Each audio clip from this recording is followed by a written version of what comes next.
Good morning, welcome to CATEX-TV. My name is Frank Fortunato. We're in London this morning. Today is Wednesday, May 26, 2010. It's 11:30 a.m. Eastern Daylight Time in the U.S. It's 4:30 p.m. in London. If you need to reach us during the broadcast, you can phone in toll-free to 1-866-67-CATEX or receive our AOL instant mail address is CATEX-TV. Well, today may be the day. Keep your fingers crossed. BP is getting ready to do the so-called top kill on the oil spill in the Gulf of Mexico. This is after 5 disastrous weeks. President Obama is heading to the Gulf on Friday. He once again blasted BP yesterday in a statement from the White House.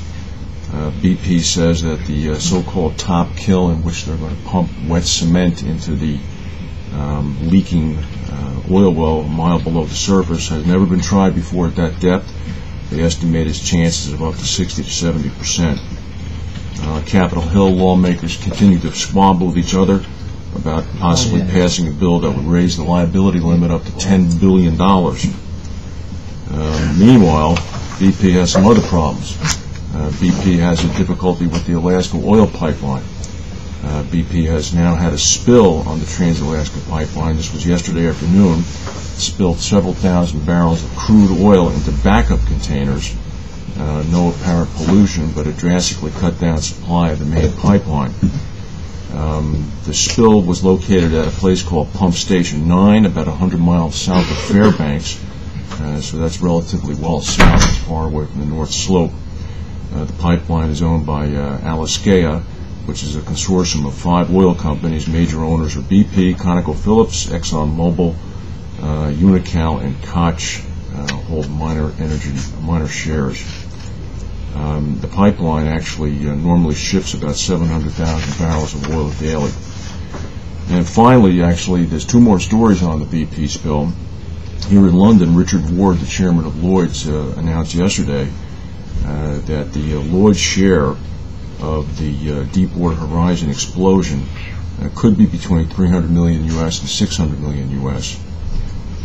Ward also announced that Lloyd's has pretty firm estimates now on their net claims before tax from the Chilean earthquake back in February. They approach $1.4 billion U.S. Ward emphasized that there would be no central fund exposure from these events, nor would there be any impact on the Lloyd's capital structure. Finally, as we've been predicting all along, if a need exists, the reinsurance industry will solve it. Jonathan Kent in the Royal Gazette in Bermuda is writing this morning that Bermuda-based Allied World Assurance Company Holdings is going to start underwriting primary contractors' pollution liability coverage. They're going to write it through their Crump Insurance Services environmental division. Of course, had Transocean, the owner of the rig, had such coverage, they would be well covered now for any sort of liability exposure as a result of the spill. Some international news. Secretary of State Hillary Clinton is in Seoul, South Korea today. It's fortuitous timing for her. North Korea has now cut all ties with South Korea. South Korea military investigation revealed that the ship that sank from the South Korean Navy last month that resulted in the deaths of 40 South Korean sailors was in fact torpedoed by a North Korean submarine. The South is now on war footing, and of course the Seoul stock market is gyrating up and down wildly. Meanwhile, in Jamaica, the situation there continues to remain out of control. Over 60 people are dead now, all civilians, as the Jamaican military now has taken over responsibility from the Kingston police in the hunt and search for the so-called drug lord that is being wanted for extradition to the United States. His name is Christopher Duda. Apparently he has a fortress-like compound set up with people sworn to die for him in a part of northwest Kingston. And in the United States, as we speak, the United States government is sending 1,200 National Guard troops to Arizona to police the U.S.-Mexican border.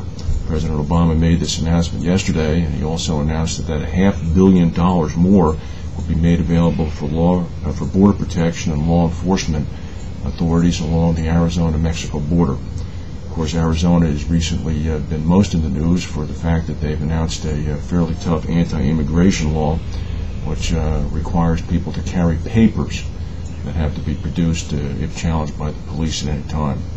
So we'll see what's going to be going on there. Our demonstrations here in London yesterday and on Monday of the border road management system were very well attended. There was a tremendous amount of interest in the system. Today we're demonstrating the CATEX virtual global exchange technology, and we expect that we're going to have good attendance in that, and we'll report to you some more on that tomorrow.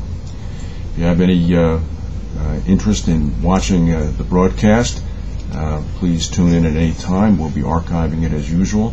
In the meantime, if we have any breaking news, we'll come back and tell you. If not, we'll see you tomorrow. Thank you for watching.